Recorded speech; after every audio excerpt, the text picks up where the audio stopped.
¿Ve? Entonces, bueno, hasta ahí nos habíamos quedado la clase pasada y hoy vamos a terminar de revisar la vida laboral y psicosocial del adulto maduro, ¿vale? Entonces, hay que tener algo en cuenta, chicas. El trabajo para el adulto es uno de los aspectos más importantes de su vida, ¿eh? Incluso Freud decía, amor y trabajo son las piedras angulares de nuestra existencia. Así lo decía. O sea, el rol productivo que toma el adulto en cuanto hace a su trabajo es uno de los aspectos más importantes para su desarrollo personal, ¿sí? Entonces, ¿por qué? Porque el rol productivo lo que hace es que te permite ser independiente económicamente, ¿sí? Incluso emocionalmente también. Te permite sostener una familia, te permite tener, digamos, como esta libertad de poder elegir, esta libertad económica, esta abundancia, ¿sí? Y aparte te permite responder a las demandas psicosociales que se presentan, ¿vale? Entonces el trabajo, o sea, analizar el trabajo en la psicología del adulto maduro y del adulto temprano también, ¿eh? Es muy importante, ¿sí? Cuando una persona entra a un trabajo, un adulto entra o se mantiene en un trabajo, va a coexistir en un ambiente complejo, ¿sí? Y va a estar interactuando en diferentes olones o ámbitos de su vida. No es cierto, chicas, de que así como que, ay, pues si estás mal en tu casa, pues tus problemas déjalos en la casa y aquí en el trabajo estás en el trabajo. O sea, ponte a chambear, ¿no? O sea, eso es mentira, ¿sí? El ser humano es un ente biopsicosocial que si está mal en la casa, va a estar mal en el trabajo. O sea, puede ser que se adapte, pero internamente eh, digamos que va a tener tensión y probablemente su desempeño no sea el mismo. De hecho, ya es tan, digamos, usual en las empresas que dentro de las organizaciones existan departamentos, por ejemplo, de psicología, de consejería. ¿Por qué? Porque de verdad las dinámicas laborales muchas veces afectan los resultados del desempeño del trabajador. Y lo que buscan al tener un psicólogo clínico o al tener un terapeuta o un consejero es precisamente ayudar al colaborador a que se pueda adaptar de manera más funcional dentro de su trabajo, ahora sí, sopesando los aspectos de su vida, de su existencia. Hay un autor que se llama Edgar Schein, ¿sí? Schein nos habla acerca de los ciclos biopsicosociales sobre los cuales pasa una persona a lo largo de su vida. Para Schein existen a lo largo de su vida 3 ciclos vitales que van a presentar ciertas crisis, ¿sí? Y, por ejemplo, nos plantea primero el ciclo de vida biosocial, que tiene que ver con la parte de los aspectos biológicos y sociales, ¿sí? Y, por ejemplo, Shane nos dice, en cuanto a la parte biosocial, el adulto va a presentar determinadas crisis. Primero en la adolescencia, segundo en la edad adulta temprana, tercero en el adulto maduro y cuarto en la vejez. Son 4 crisis que se presentan de manera biológica, psicológica y social, ¿sí? Que cuando un gestor de capital humano o de recursos humanos tiene la responsabilidad de llevar a cabo esto, tiene que tener conciencia que sí o sí la persona va a pasar o está pasando por ciertas crisis. Por ejemplo, en la adolescencia, pues evidentemente el cambio hormonal está, pero a todo lo que da, ¿sí? Cuando tú contratas a un chavito, por ejemplo, haces un proceso de reclutamiento con un adolescente, alguien de 18, 19 años, por ejemplo, tú tienes que estar consciente que el joven está en una serie de cambios y probablemente no tenga tanta estabilidad laboral, porque está empezando a descubrir cuáles son sus roles funcionales, cuáles son sus roles productivos y está clarificando su identidad, ¿sí? En el adulto temprano también hay una crisis, que es la crisis de la parte de la intimidad, acuérdense, ¿sí? Es decir, me caso, no me caso, intimo, no intimo, me quedo soltero, me quedo casado, ¿qué hago? ¿Sí? Eso representa una crisis. El adulto maduro también tiene otra crisis, porque viene, lo vamos a ver un poquito más adelante, viene la crisis del nido vacío. Se van los hijos, se quedan los esposos y se quedan solos, ¿eh? Entonces, ¿qué pasa? Dios de mi vida, que se tienen que reencontrar como pareja. Y entonces viene una confusión, ¿sí? Viene acá una crisis adaptativa. Viene también ya la visión de que dices, ching, me tengo que preparar para morir, porque realmente, ¿cómo voy a morir? Aquí en la adolescencia uno piensa cómo voy a vivir, de qué me voy a dedicar, qué voy a hacer. El adulto maduro es, ¿cómo voy a morir? ¿Quién me va a enterrar? ¿A dónde voy a acabar? Porque el adulto maduro ya está pensando, dices, ¿qué he hecho de mi vida? ¿Sí? Y en la vejez, definitivamente, pues ya es la etapa de la jubilación, que es otra crisis muy fuerte también. Hay gente que deja de trabajar y se muere, porque toda su vida fue trabajo y toda su vida se le entregó a una empresa, ¿sí? Entonces, Shane nos habla de estas cuatro crisis que, si se fijan, pues es muy relacionado a lo que hemos venido, digamos, como relacionando, ¿sí? En los diferentes etapas del desarrollo de la vida adulta, ¿sí? Y Shane te dice también, dentro de lo que es el ciclo familiar y de protección, también hay ciertas crisis, ¿sí?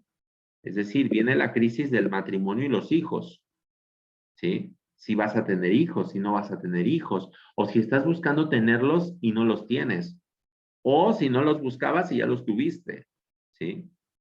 El crecimiento de los hijos, el nido vacío, se van los hijos, nos quedamos solos, ¿sí? Son crisis que se presentan. Y cuando gestionamos recursos humanos dentro de las organizaciones, tenemos que estar conscientes de esto, ¿sí? Y por otra parte, el ciclo de vida laboral, que es, empiezo mi carrera laboral y cómo la empiezo, es una crisis porque viene algo nuevo, te vas a adaptar a un contexto, ¿sí? De ahí viene la parte de tu desarrollo laboral, es decir, llega un punto en el que terminas haciendo lo mismo y lo mismo y lo mismo y lo mismo y dices, bueno, ¿hacia dónde voy? ¿Cuál es mi línea de desarrollo dentro de la empresa o dentro de la organización o dentro de la escuela donde trabajo? ¿Qué me espera hacia el futuro? Y el programar tu retiro también, porque el retiro, chicas, ya no hay retiro para nosotros, ¿eh? Ya cada quien tiene que hacer su plan de retiro y no estamos prestando atención a los planes de retiro, ¿sí? O sea, ¿cómo nos vamos a jubilar? Ay, pues con lo que me dé el gobierno, ¿no? 3,000 pesos. Entonces, eso es algo que también, ya cuando te estás acercando a la edad, viene la crisis del retiro. Hay gente que no se puede retirar porque no tiene jubilación y tiene que seguir trabajando. Entonces, fíjense cómo Shane nos habla de los diferentes, digamos, de las diferentes crisis que se presentan a lo largo de la vida y que se debe de tener en cuenta en términos de lo biológico, de lo psicológico, de lo social, de lo laboral y de lo familiar también. Es decir, todo impacta finalmente, ¿sí? Muy bien. Ya acercándonos a la edad más o menos de los 60, que es ya al finalizar la edad adulta, edad adulta media, el adulto va a sentir la necesidad de sentirse útil, de sentirse satisfecho por lo que ha hecho a lo largo de su vida, ¿sí? Y por la remuneración también, ¿sí? Que les aporta. De alguna manera, el hecho de cuánto te pagan tiene que ver con el significado de, digamos, qué tanto es valorado tu trabajo dentro del entorno laboral, ¿sí? Entonces, el adulto, siempre tomen en cuenta algo, el adulto, tanto el adulto joven como el adulto maduro, van a tener esta necesidad de sentirse productivos, ¿sí? Y lo van a satisfacer a través del rol funcional del trabajo.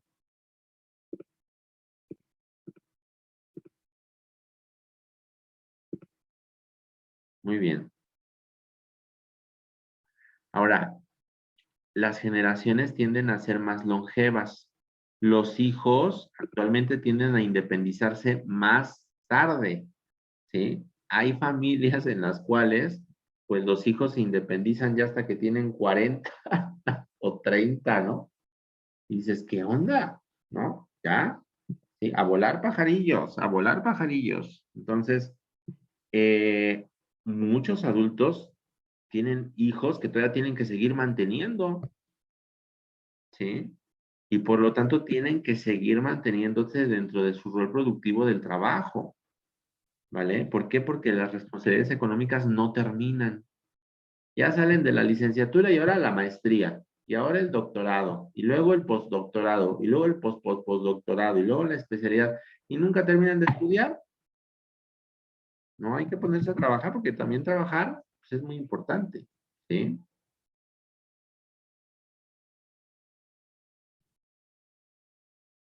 Bueno, ¿vamos bien? Muy bien.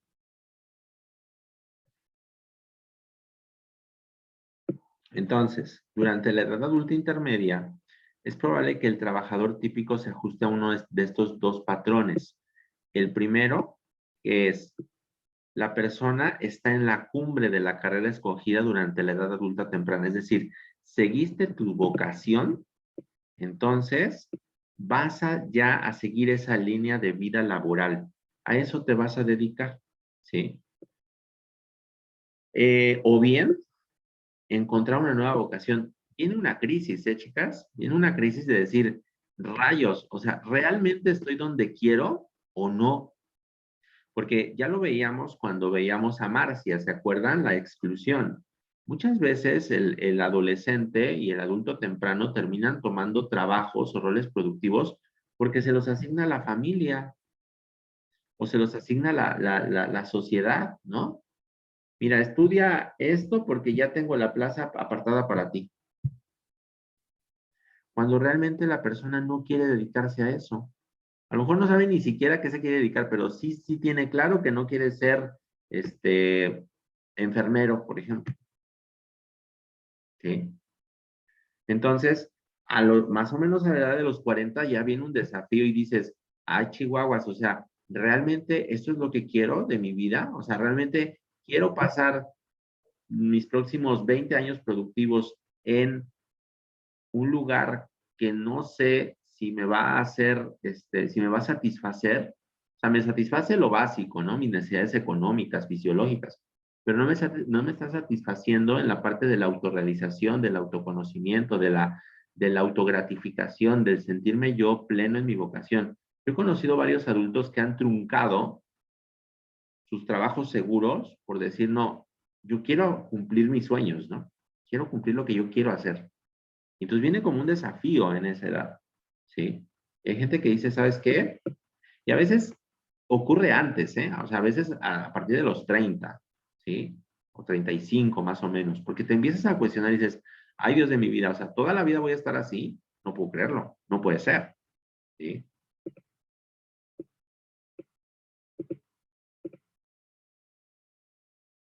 Muy bien.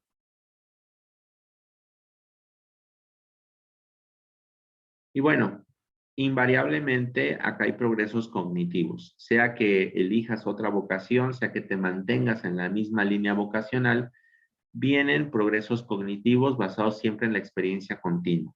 Aquí se hace mucho uso de la inteligencia cristalizada, también de la inteligencia fluida, ¿sí? Para poder adaptarnos a lo que es el entorno laboral.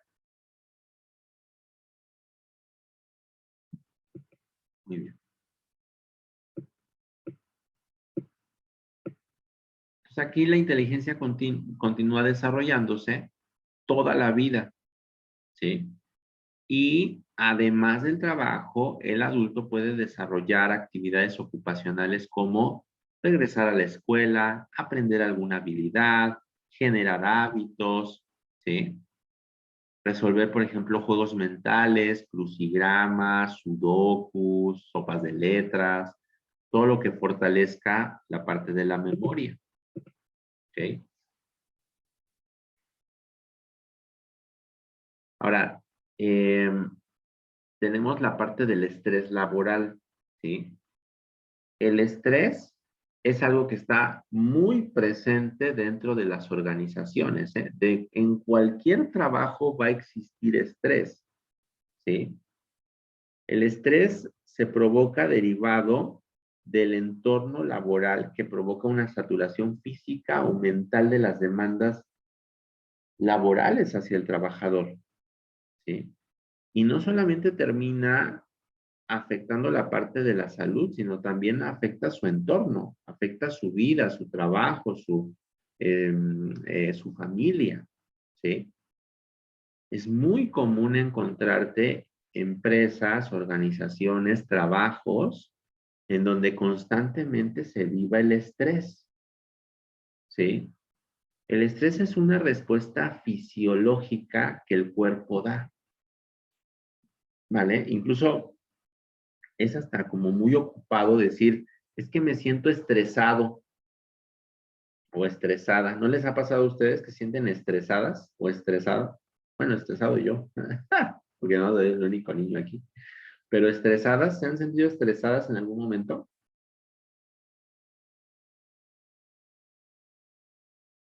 Entonces, el estrés, de alguna manera, lo que genera es una serie de reacciones físicas. El estrés no es malo, ¿eh? El estrés no es malo porque el estrés nos ayuda a dar una respuesta a la demanda del entorno, ¿sí? El estrés va a generar una respuesta ansiosa. Puedes empezar a sentir como, por ejemplo, que te palpita más rápido el corazón, que te sudan las manos, ¿sí? Eh, Hay muchas respuestas estresantes. Por ejemplo, ustedes cuando se estresan, ¿qué sienten? A ver quién me lo dice. ¿Qué sienten cuando se estresan? Se siente como impotencia, ¿no? De no poder terminar, por ejemplo, un trabajo Ajá. o ya no sabes ni qué hacer y te pones a llorar o algo así. Así me pasa Te eso puedo luego. llorar. ¿En serio? Bueno, esa es una respuesta, claro, es una respuesta estresante. El llorar, por ejemplo, por supuesto. Sí, sí, sí, sí. Sí. No todos lloran, pero sí es una respuesta ante el estrés, claro, ¿no? ¿Qué más? Empiezas a temblar. Empiezas a temblar, claro, inconscientemente, ¿va? Entonces, fíjense, por ejemplo, ¿cómo es el ciclo del estrés? De entrada, lo que ocurre es que, bueno, nos encontramos en un nivel normal, es decir, nuestro cuerpo está así como que relajado, relajado, relajado. Vienen los exámenes, ¿no? Y entonces el cuerpo se prepara para el cambio. Tiene una señal de alarma. Y entonces viene la respuesta adaptativa, es decir, empiezas a dar respuestas de ansiedad y de estrés.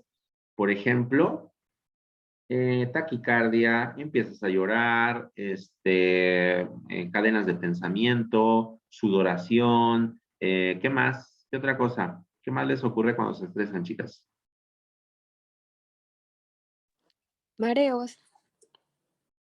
Mareos, ¿no? Y estás así, pero estás en la respuesta.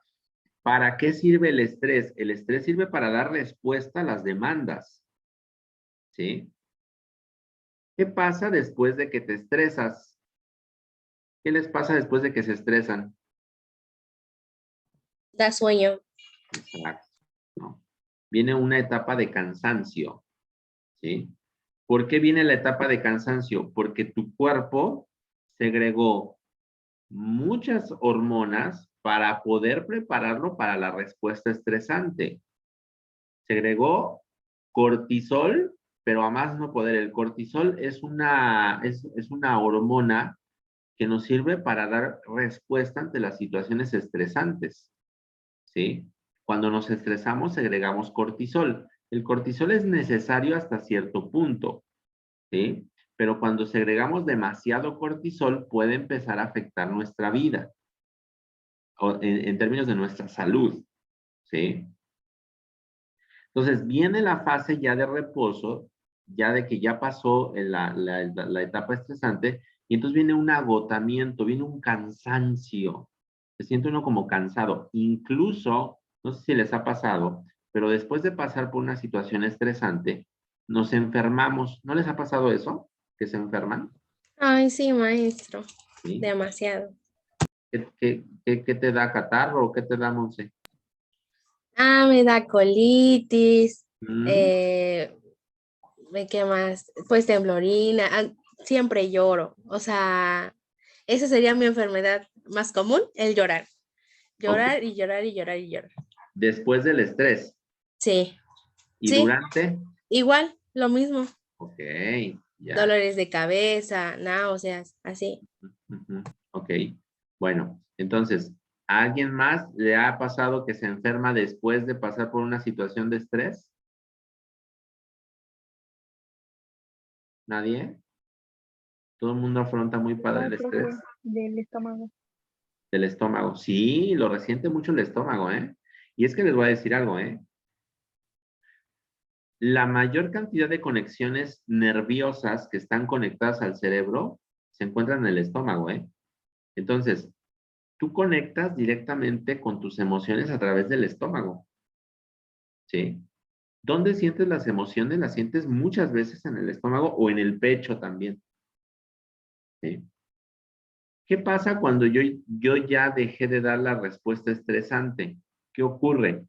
Ocurre que el cuerpo necesita recuperarse. Entonces, el sistema inmunológico baja y por lo tanto, ¿qué ocurre? Soy más propenso a enfermarme, ¿sí? Y entonces te da el catarro, o te da la colitis, o te da la gastritis. ¿Por qué? Porque tus defensas bajan, necesitan recuperar fuerzas, ¿sí? Imagínense qué ocurre. Este es el ciclo natural del estrés, ¿eh? Pero imagínense qué ocurre cuando la respuesta estresante se tiene que mantener por periodos prolongados de tiempo. ¿Qué creen que pueda pasar antes?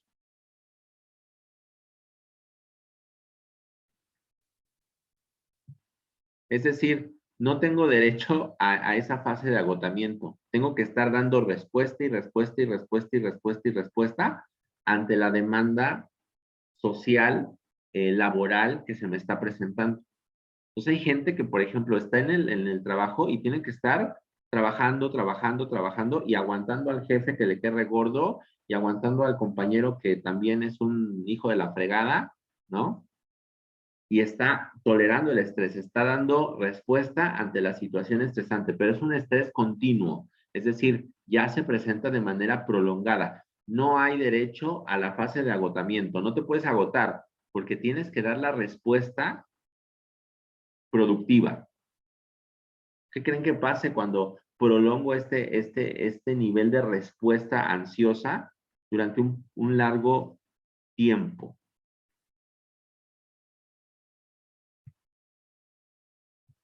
Puede ser que te enfermes muy feo Claro. o puede ser que tu cuerpo lo expulse a través de enfermedades. Ujú. Por supuesto, las enfermedades, exactamente, ¿sí?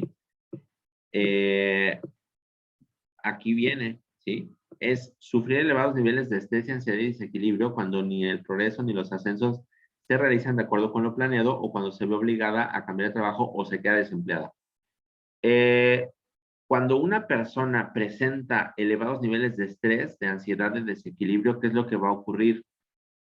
Nos hace más propensos a enfermarnos, ¿sí?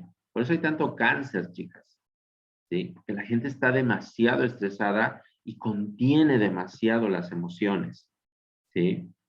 ¿Por qué? Porque viene una percepción de desequilibrio en la cual tú tienes que estar adaptado, ¿sí? Y muchas veces las cosas no salen como se planean, ¿sí? Y eso nos estresa, nos frustra y no lo sacamos, ¿sí? Entonces, eh, Otro de los factores estresantes muy, muy, muy fuertes es la pérdida del empleo. La pérdida del empleo, ya sea por despido, por renuncia, por jubilación, es una situación en sí misma de estrés. ¿Sí? ¿Por qué? Porque te exige dar respuesta adaptarte ante una nueva circunstancia que, Dios de mi vida, pues desconoces. ¿Sí? Y sobre todo cuando ya llevas mucho tiempo en la empresa. Entonces, fíjense cómo los adultos estamos constantemente enfrentándonos a situaciones de mucho estrés. ¿Sí?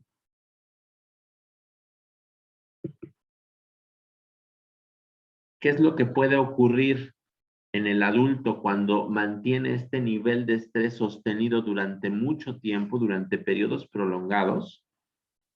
Algo que le llaman el burnout o el síndrome del quemado, el estar quemado. ¿Alguien había escuchado hablar del burnout? ¿O no? No es un término que conozcan. Porque este va a ser pregunta de examen, ¿eh? ¿Qué es el burnout? ¿Alguien había escuchado hablar del burnout o del quemado? Así le llaman el quemado. ¿No?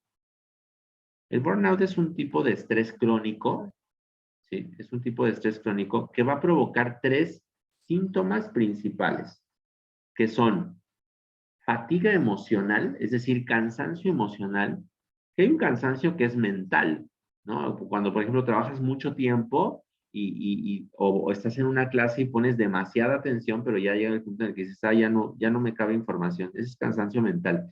Pero hay un cansancio emocional. El cansancio emocional tiene que ver con sentirte cansado física y emocionalmente. Has hecho uso demasiado de tus recursos adaptativos emocionales para poder dar una respuesta adaptable al ambiente. Pero ya el punto en el que ya dices, ya basta, o sea, ya no puedo dar más de mis emociones. Entonces, primer síntoma de burnout es cansancio emocional. Segundo, la despersonalización. La despersonalización es una forma de respuesta en la cual tú ya no tratas a las personas como personas, las tratas como cosas. Entonces, ¿qué es lo que ocurre?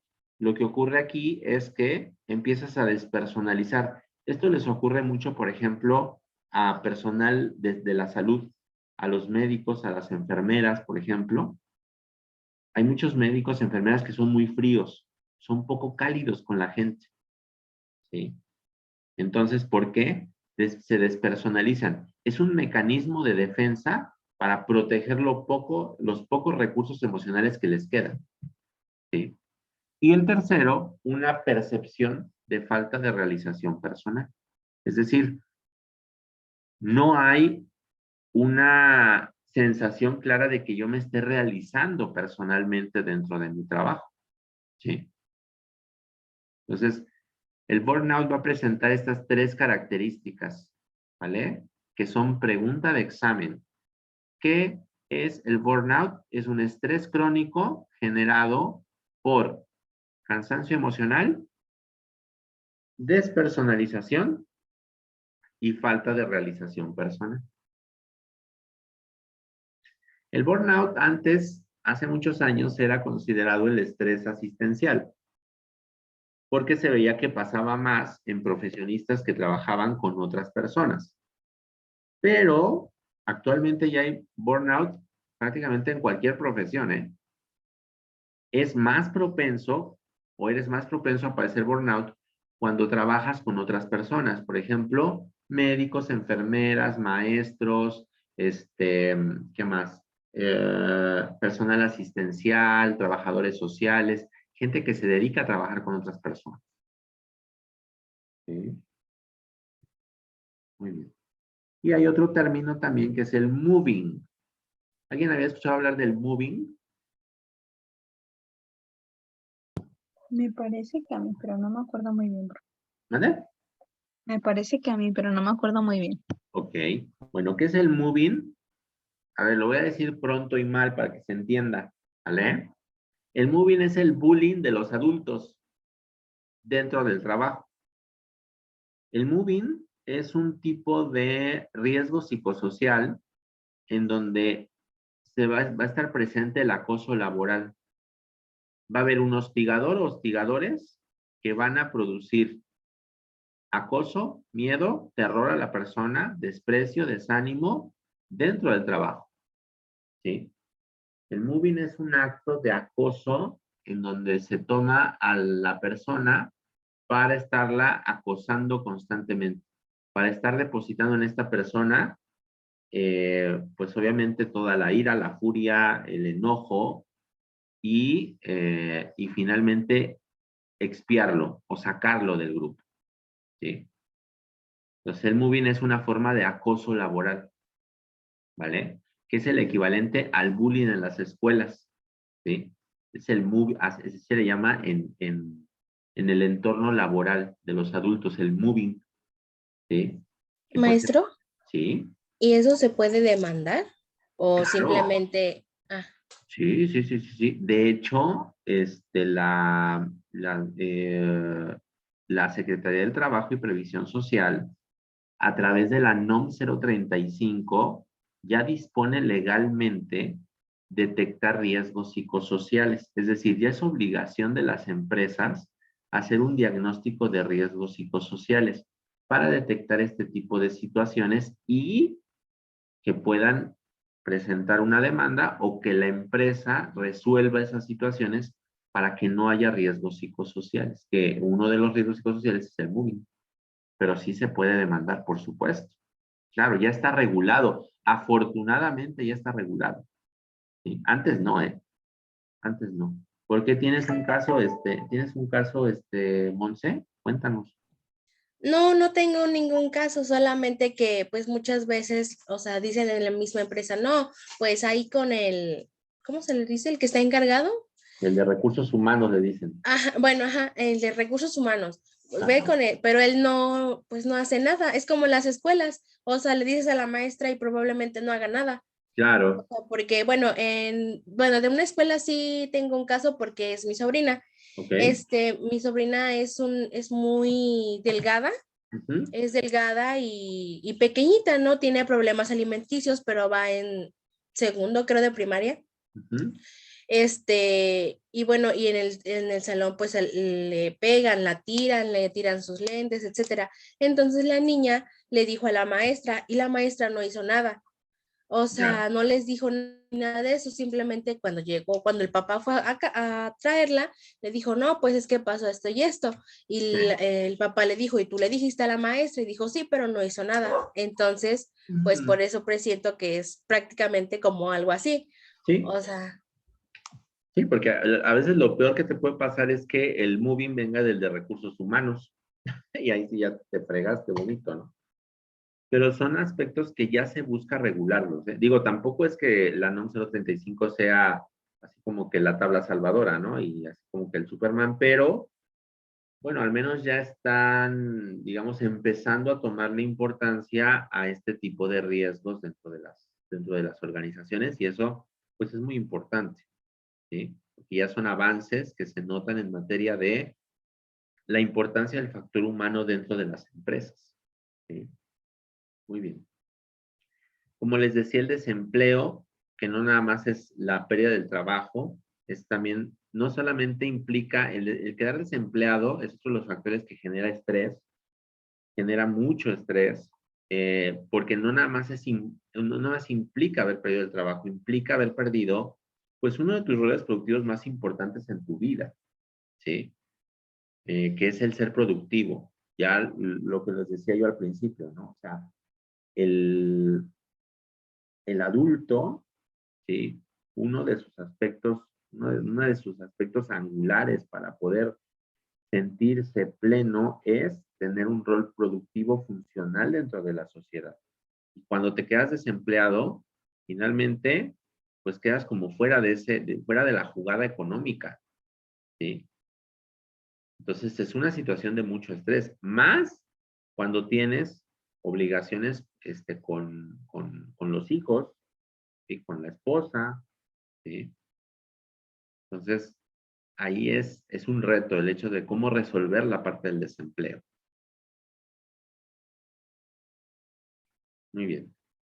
¿Por qué causas te van a desvincular laboralmente? Por despido, por jubilación obligada, por incapacidad, también incapacidad física, ¿sí? O por causas familiares, puede ser, ¿sí?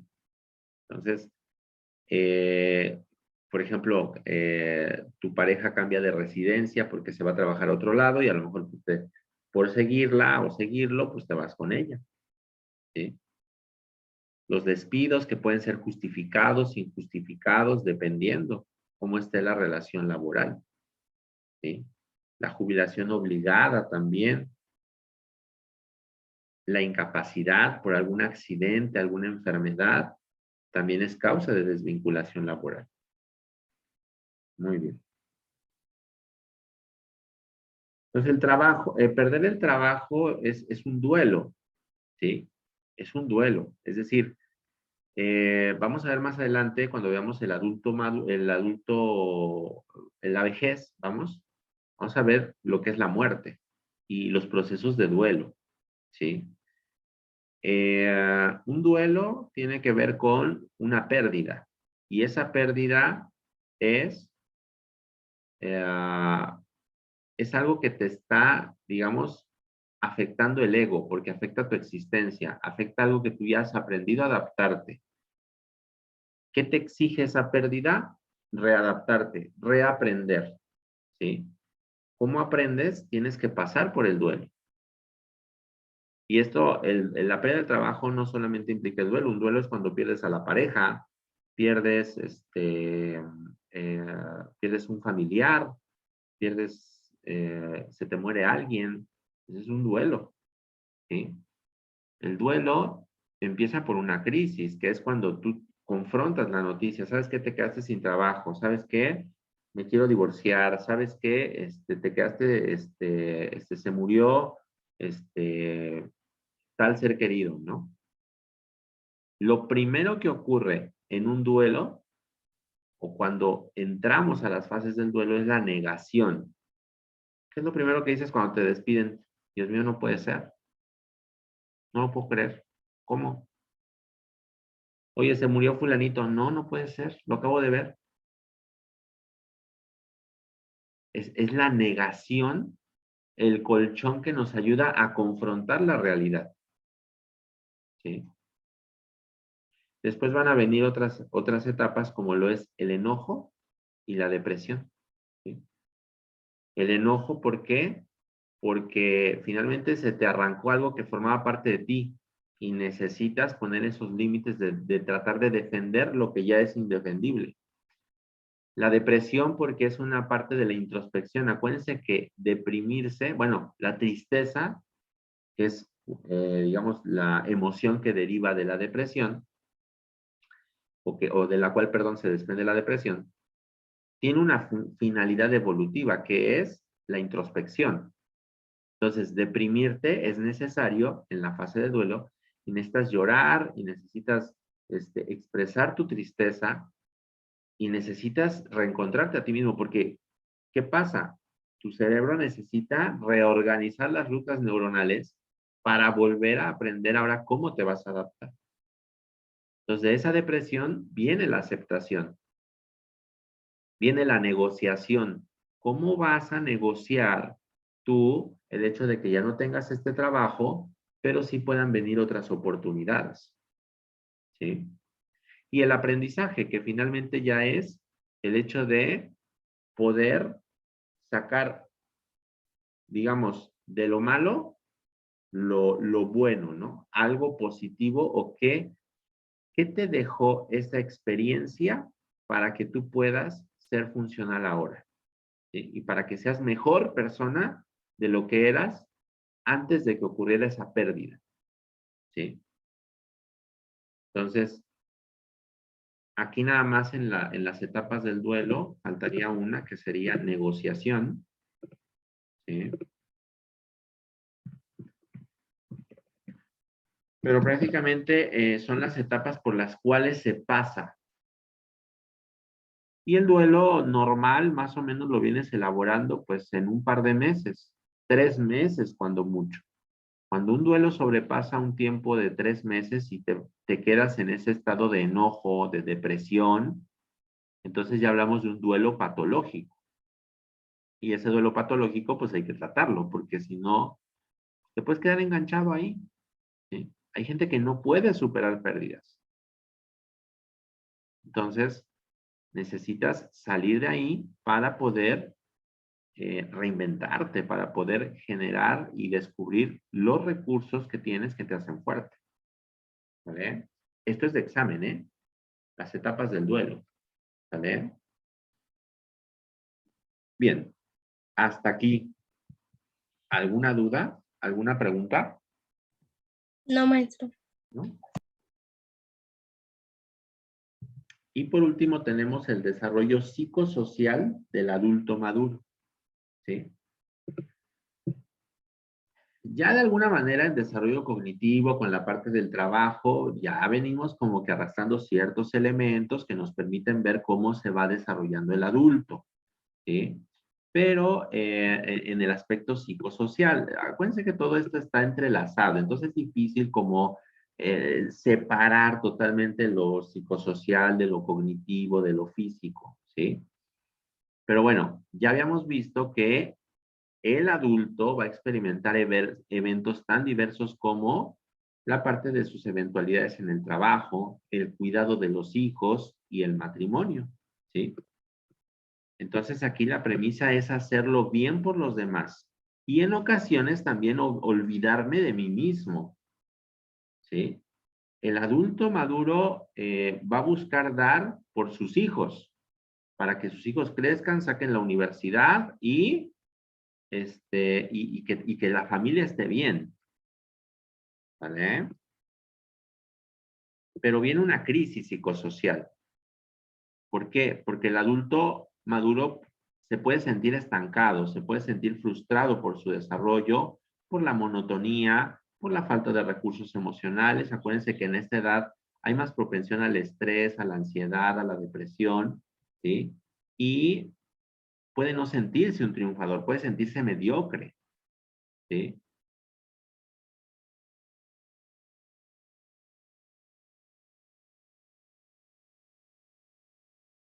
¿Qué causas son las que pueden ocurrir la crisis, ¿sí? Para diferenciar claramente estos aspectos? Por ejemplo, la parte emocional, muy importante.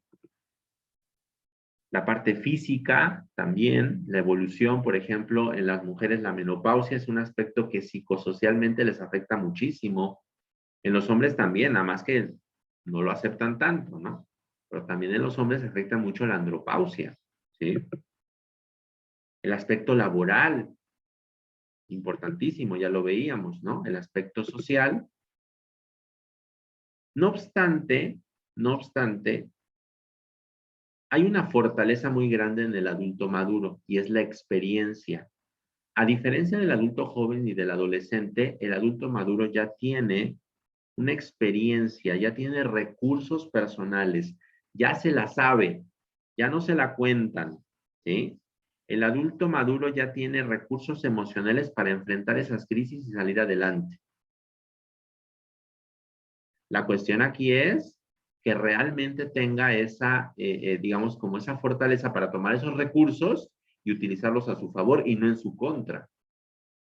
¿Sí? Maestra, ¿Sí?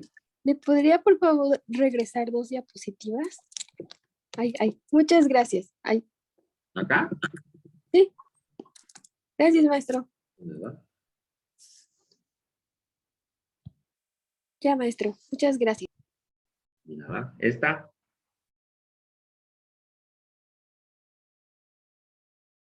¿Esta la necesitas también? Esa ya la tengo, maestro, muchas gracias. Tiene el síndrome del nido vacío. ¿Ustedes habían escuchado hablar del síndrome del nido vacío? Sí. Sí, ¿Qué has escuchado, Monse? pues de que se van los hijos y los papás se sienten tristes, Ujú, así es. solos. Solos, ¿verdad? Así es. Es un fenómeno en donde los padres experimentan tristeza. Es un pequeño duelo que hacen los padres, porque ya es cuando el último hijo se va de la casa, ¿sí? Y entonces ya es quedarse solos como pareja. Es volver al principio. Fíjense, chicos, chicas, perdón, cómo la vida te regresa al origen, ¿eh? Porque de verdad, o sea, ahora van a regresar otra vez a la etapa de novios, ¿sí? Ya pueden tener tiempo para ellos mismos. La cuestión es que han aprendido tanto y han destinado todos sus recursos para los hijos, que de repente ya se voltean a ver como pareja y dicen, madre mía, ¿y qué onda? ¿Nos queremos o ya no? Y aquí puede sobrevenir un divorcio, por ejemplo, ¿sí? Entonces, viene esta etapa de crisis, dado que los hijos se van a estudiar a otro lado, o se casan, ¿sí? O simplemente quieren independizarse, ¿sí? Entonces, en esa parte, bueno, pues digamos que la experiencia para los padres es muy confrontativa porque es como perder al hijo, es como perder al bebé, ¿no? Y los hijos se van, ¿sí? ¿A alguien le ha tocado ahí dejar a sus papás en nido vacío o todavía no? No, maestro. No, ok, bueno, todavía están muy polluelas. Muy bien. Entonces, ya cuando el hijo crece, pues permite que los padres poseen más tiempo, más libertad para equilibrar sus personalidades y prestan más atención al desarrollo interior. Vuelven al noviazgo, chicos. Bueno, los papás que se quedaron juntos, ¿eh? Porque en el camino se van quedando unos que finalmente te divorcias, te separas, te vuelves a juntar, ¿no? Que es parte de lo que veíamos en el adulto joven, ¿sí? Hay un autor psicoanalista que se llama Carl Jung y nos habla acerca del equilibrio de la personalidad. Carl Jung es un autor muy interesante porque nos habla acerca de los arquetipos que son representaciones internas que tenemos y que van a formar parte de algo que él llamaba el inconsciente colectivo. Jung nos dice que los seres humanos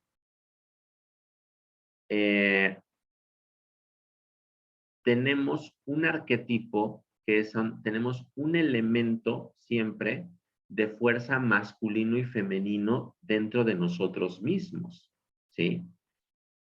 Es decir, las mujeres siempre tienen algo de hombre y los hombres siempre tenemos algo de mujeres.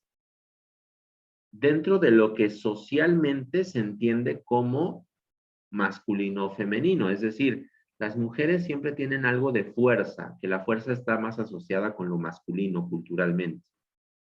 Los hombres siempre también tienen cierto grado de sensibilidad, de vulnerabilidad, que está más asociado con la parte femenina, ¿sí? En la generalidad, los hombres, ¿cómo se les asocia? ¿Cómo se les asocia a los hombres en términos de la personalidad? O sea, ¿cómo debe ser un hombre socialmente, hablando de los roles de género? A ver, ayúdenme. ¿Un hombre cómo tiene que ser socialmente? Tiene que ser fuerte, alto, fornido, Eso, ¿ah?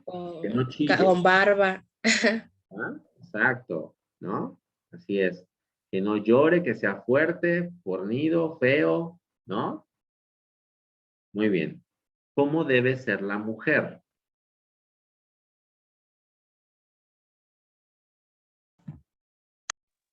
Pelo largo, ¿Ah?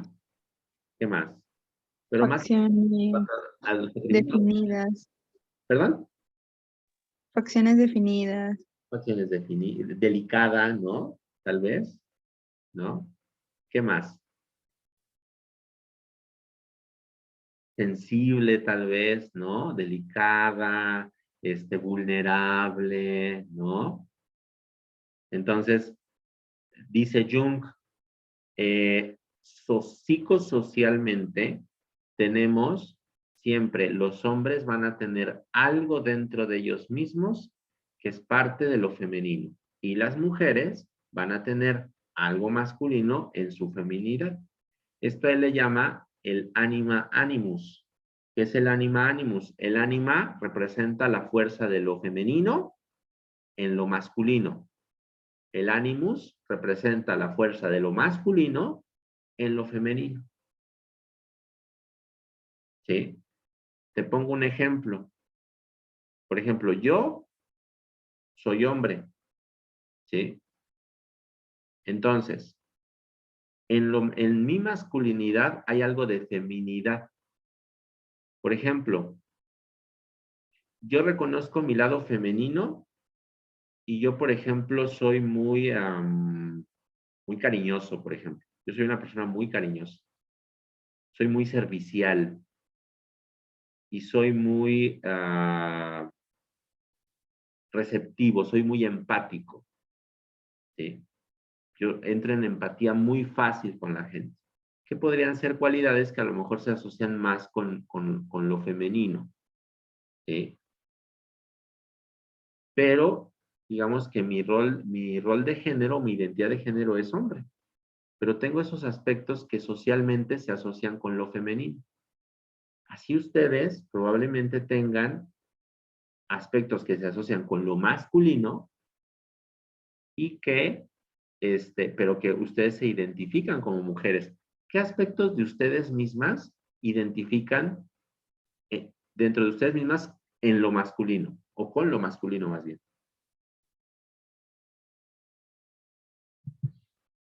A ver, esa pregunta está interesante, ¿eh? O no reconocen nada masculino en ustedes. También se vale, ¿eh? Que digan, ay, no, profe, yo no. ¿Puede Jamás. ser la ropa? Ok, tiene que ver más con aspectos más psicológicos, cognitivos, emocionales, ¿sí? Pero, ¿por qué la ropa decías, Karime? Porque a veces las mujeres, o más que nada, dicen que tienen que estar acostumbradas a usar vestidos o ropas entalladas para que se note su figura. Ok, Y yo personalmente me gusta más la ropa un poco más suelta. más suelta. Ok, ok, bien. Pudiera ser, aunque vamos más orientados hacia el aspecto de los, digamos, de la, ¿cómo decirlo? Como de los aspectos psíquicos, más que del hábitus externo, ¿sí? Más en el aspecto emocional, en el aspecto, digamos, sentimental, cognitivo, ¿sí? A ver, les voy a dar un minuto y quiero que me piensen, por favor, ¿cuál es su ánimo? Podría ser el carácter, ¿no, maestro? Por ejemplo, el carácter, porque A veces las mujeres tenemos el carácter más fuerte y otros lo tenemos un poco más delicado, sensible. ándale, por ejemplo, bien, muy bien, por ejemplo, el carácter, ¿no? Hay veces que la mujer es más iracunda, ¿no? Hay mujeres que son muy dominantes, por ejemplo, ¿no? ¿Qué más? ¿Qué aspectos qué aspectos identifican de su animus? Es decir, lo masculino en ustedes. A ver. ¿El habla? ¿El habla? ¿Por qué el habla, Monse? Pues en el cómo se expresan, así como, bueno, es normalmente, o bueno, yo siento que normalmente se supone que los hombres dicen como más groserías, ¿no? Mm, Entonces, bueno, hay igual algunas mujeres que decimos muchas groserías. ujú. Ok, sí, puede ser parte del animus. Bien. El lenguaje floreado, ¿no? Por ejemplo. ¿Algún otro? Pero háblenme de ustedes, chicas. Yo ya les compartí lo mío, ¿eh? Háblenme de ustedes. En las Pues, ideas liberales, Las ideas liberales, ¿ok? Puede ser también. Sí, por supuesto. Sí. Entonces, te dice Jung, en tu feminidad hay algo masculino y también en tu masculinidad hay algo femenino. ¿A qué va esto, Jung? Jung te dice, a medida de que el adulto crece o que se va volviendo más adulto, el ánima y el ánimo se van equilibrando, ¿sí? Yo te puedo poner un ejemplo muy claro. O sea, yo esta parte no la entendía hasta que dije, ¿cómo lo asimilo en términos prácticos? Yo te puedo poner el ejemplo, por ejemplo, de mi papá, ¿no? Mi papá de joven será una persona, digamos, muy fuerte, de carácter muy fuerte, de carácter hasta cierto punto frío, distante emocional, muy estoico, a veces un poquito como iracundo, ¿no? Era muy fuerte mi padre, o sea, fuerte en su carácter, muy masculino, ¿sí? Eso, digamos, en su etapa adulta joven, ¿no? Ahora que ya está, digamos, ya en la edad adulta tardía o en la vejez, mi papá va como adoptando otras actitudes. Ya no es tan frío, ya es más cálido, ya es más conectivo, ya es más sensible, ¿sí? Es decir, a lo mejor de joven, su ánima estaba muy, muy reprimida, ¿no? Él representaba el arquetipo máximo así como de la masculinidad, pero a medida de que va creciendo, de que va evolucionando, se va equilibrando esa ánima y va expresando también esos aspectos femeninos que sí estaban presentes, pero a lo mejor no los expresaba tanto. Entonces Jung te dice, a medida de que tú evolucionas, tu ánima, en el caso de los hombres, o tu animus, en el caso de las mujeres, va tomando como más equilibrio, ¿sí? Y nos vamos dando cuenta que las cualidades humanas son universales, ¿vale? Entonces, eso es lo que nos representaría el ánima y el ánimos, que son, hay algo de cada uno de nosotros, en las mujeres que es masculino y en los hombres que es femenino. Y a medida que evolucionamos, estas fuerzas se van equilibrando, ¿sí? Entonces, Jung expresa que para la persona que está envejeciendo, hay una necesidad de atención en sí misma. Es decir, la persona necesita atenderse a sí misma, ¿sí? Ya tiene esta necesidad de volver a sí mismo. La edad de la adulta madura, chicas, psicosocialmente, es una edad en la cual viene una crisis, porque les decía, viene la crisis de qué he hecho de mi vida y a dónde rayos voy, ¿sí? Y si estoy satisfecho con eso. Y bueno, aquí llega mi querido Erickson, ¿sí? Que viene ya perfilándose a terminar con la sexta etapa psicosocial, no, la séptima etapa psicosocial del desarrollo. Ya vimos que hay 8 virtudes psicosociales que hemos desarrollado desde que vimos psicología de la infancia. ¿Quién me recuerda las virtudes psicosociales de Erickson, por favor? ¿Cuál es la primera virtud psicosocial de Erickson? Confianza, Confianza básica. La segunda. la voluntad, después es el propósito, Bien. la competencia, la fidelidad y el Bien. amor. Y el amor. Eso, bien, Monse, muy bien. Ahora, viene la séptima, que viene del conflicto dual entre lo que sería la generatividad contra el estancamiento. El adulto maduro necesita trascender en otros. Necesita sentir que deja un legado. Necesita generar. Necesita saber que está trascendiendo en los demás. Es una necesidad de generar una trascendencia de él en los otros. ¿Y cómo lo haces? Lo más común es a través de los hijos. Es decir, el adulto maduro necesita trascender en los hijos para sentirse satisfecho. ¿Cómo lo va a lograr? A través de la virtud del cuidado. En el cuidado va a encontrar lo que decimos, la satisfacción de su necesidad de trascender y de sentirse necesitado. ¿Sí? Entonces aquí esta es la etapa en la que los padres están al pendiente de los hijos y te vas a entregar totalmente para que tu hijo sea un triunfador o una triunfadora. ¿Vale? Pero hay quienes no tienen hijos. Yo el otro día platicaba con una amiga que es más o menos, ella tendrá que como 43 años, 44 años más o menos. Y hablábamos precisamente de esto. Me dice, yo me encuentro, me dice, en una edad en la cual ella no tiene hijos. O sea, y ya no piensa ya tener hijos. Pero dice, ¿sabes? Me dice, yo siento que necesito trascender en alguien.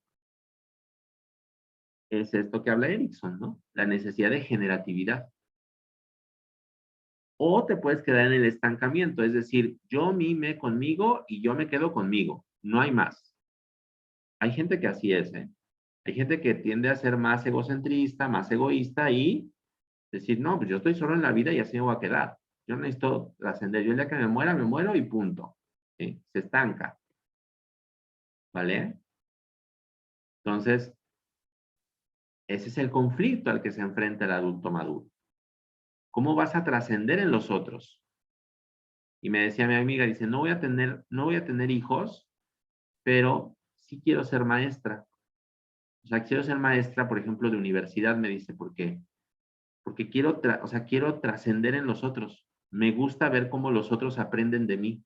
Y esa es una forma de generatividad, ¿sí? No necesariamente con los hijos, ¿vale? Esto es de examen. Maestro, yo tengo algo de eso. ¿Qué, Monse? Cuéntame. Bueno, yo siempre he dicho que no quiero tener hijos. Entonces, bueno, yo normalmente pues lo he comunicado abiertamente con mi familia y he Sí. dicho, no, es que yo no quiero tener hijos porque es mucha responsabilidad. Es una responsabilidad que yo no siento, que yo no tengo. Ok. Entonces, hubo una vez en que yo lo dije en frente de toda mi familia y toda mi familia se molestó porque dijeron, es que cómo no vas a tener hijos, o sea, es algo como fundamental en la mujer, ¿no? Ajá. Y me dice, ¿cómo vas a ser maestra si ni siquiera quieres tener hijos? O sea, no te gustan los niños. Ajá. Y le dije, es que, o sea, que no quiera tener hijos no quiere decir que, pues, no me agraden los niños. Claro.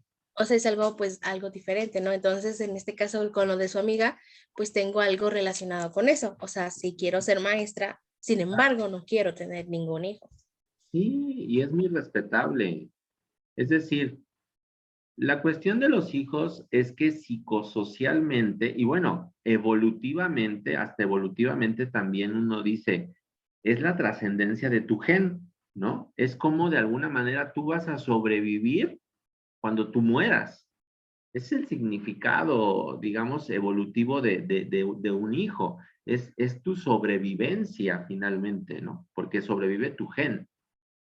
Pero hablando ya en aspectos más existencialistas, ¿sí?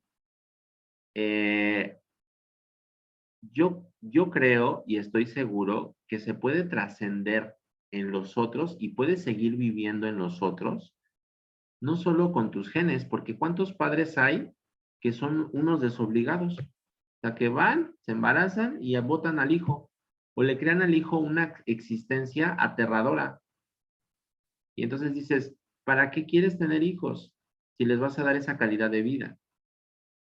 Entonces, yo prefiero que me digas, es que pues mejor no tengo hijos y prefiero trascender en los otros de otra manera.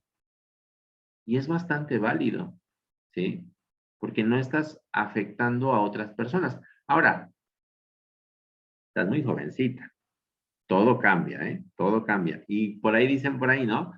Nunca digas de esta agua no he de beber, ¿no? Porque también, por ejemplo, mi hermana también hace años me decía, dice, yo ni pienses que te voy a dar sobrinos, ¿eh? Yo no voy a tener hijos, ¿sí? Y hoy en día, que ya está entrando a la etapa adulta madura, me dice, quiero mi familia. Me dice, ya viví, ya subí, ya bajé, ya viajé, ya hice, ya deshice de mi vida lo que quise, pero hoy necesito mi familia, necesito mis hijos. Y dices, órale, ¿no? ¿Cómo cambian las perspectivas conforme uno va evolucionando? ¿Sí? Entonces, pero hay diferentes formas de trascender. no solamente el hecho de forzosamente tener hijos. ¿Sí? El chiste yo creo que se puede trascender de manera más profunda a través de nuestra sabiduría, de nuestras enseñanzas, de lo que sabemos y conocemos. ¿Bien? Muy bien, muy buen ejemplo, Monse. Hay un autor que se llama Robert Peck, y Robert Peck propone 7 conflictos o problemas de la edad adulta. Los primeros 4 van a estar primordialmente dentro de la madurez y los 3 restantes los va a adquirir la relevancia en la vejez. Robert Peck profundiza la teoría de Erikson. Es como Marcia, que profundiza igual la teoría de Erikson, pero en la adolescencia. Aquí Robert Peck profundiza lo que es el conflicto dual de la generatividad contra el estancamiento que propone Erikson. Y Robert Peck te propone los primeros 4 conflictos duales, que son la valoración de la sabiduría versus la valoración de las facultades físicas. Hay un conflicto en el adulto maduro porque ya chicas, ya la piel ya empieza a caerse. Ya no es lo mismo que antes, ¿no? El colágeno ya no se produce igual, pero empiezan a surgir otras cualidades, que es tu experiencia, tu sabiduría. Entonces,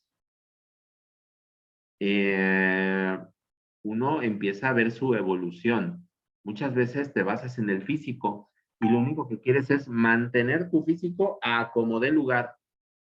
Y entonces tienes ahí que estás poniendo que el botox, que el ácido hialurónico, que te estiras la cara, que te levantas la pompa, te levantas los pechos, que te pones, te quitas, te pones, porque hay una valoración más fuerte de las facultades físicas.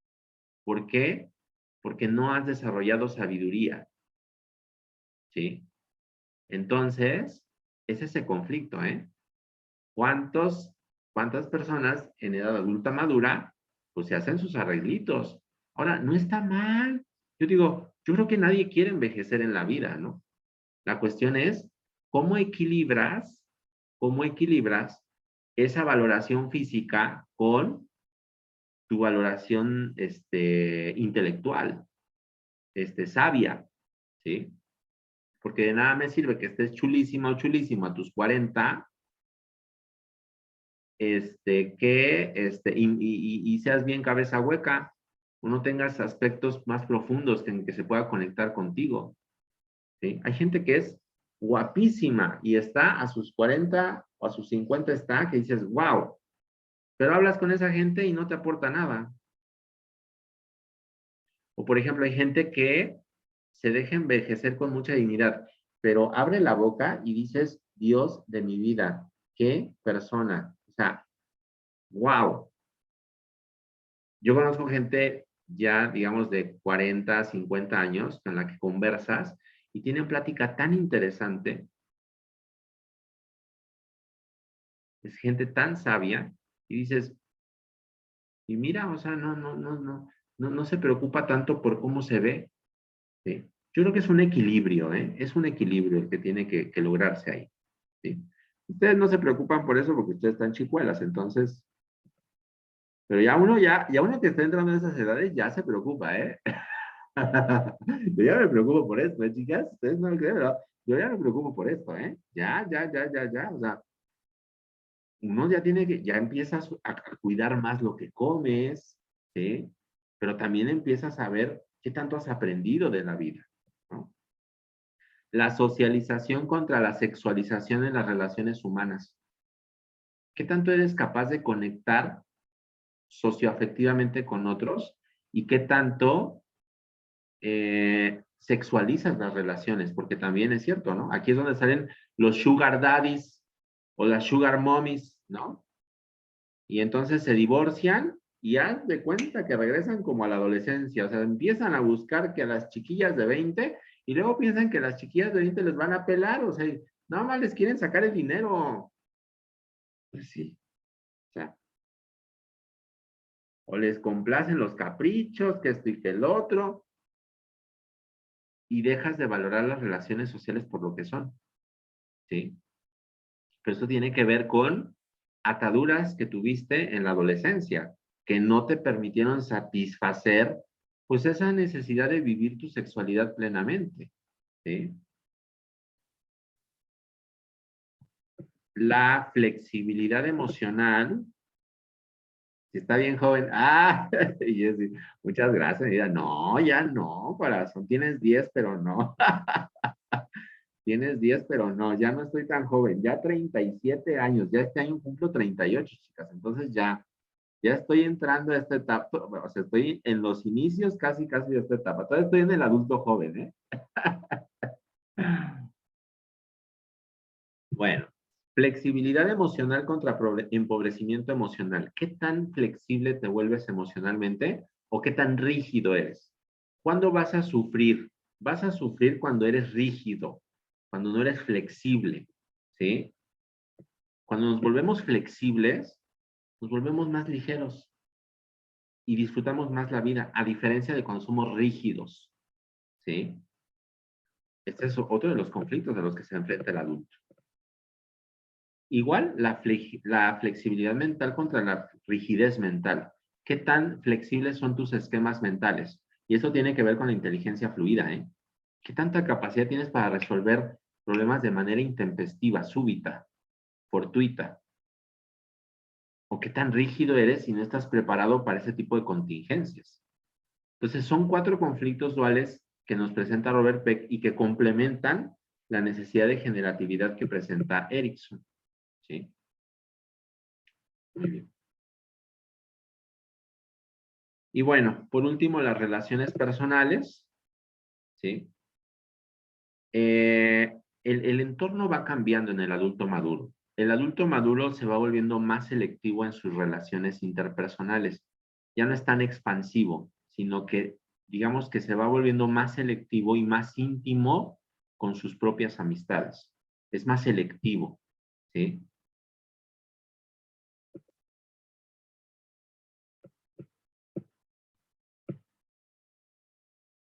¿Por qué es importante mantener las relaciones sociales en la adultez, en la adultez madura, en la adultez media? Por la regulación emocional, es decir, los otros nos regulan emocionalmente. Yo estoy convencido, chicas, de que los otros nos ayudan. O sea, uno mejora a través del otro, ¿sí? El desarrollo del autoconcepto, cómo te autoconceptualizas también, y la búsqueda de información.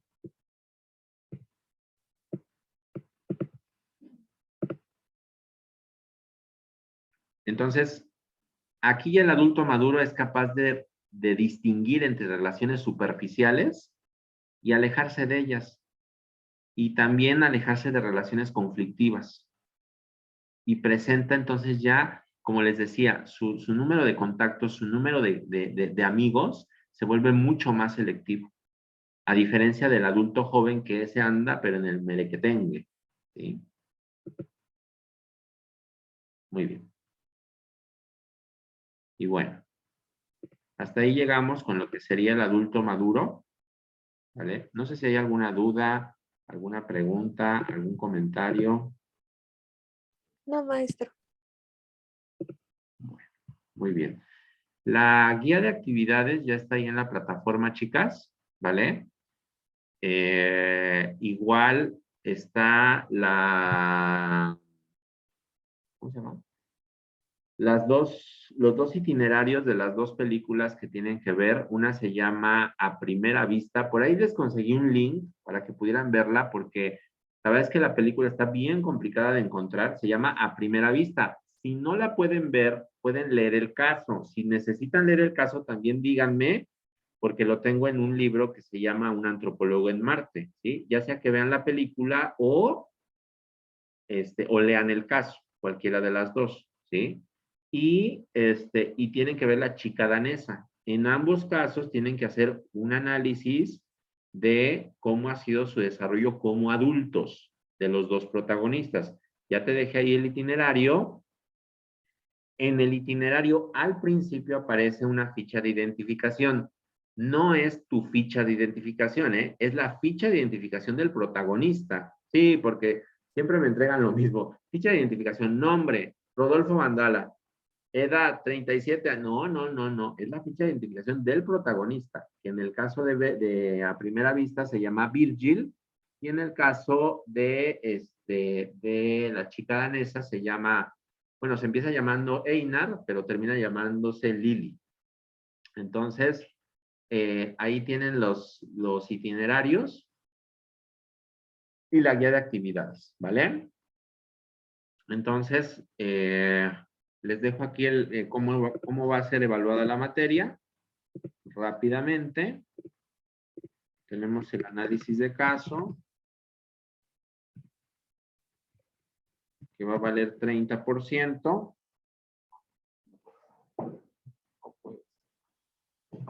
No, miento. El Ya análisis... lo tenemos, maestro. Análisis de caso es 40, guía 30 y examen 30. Ahí está.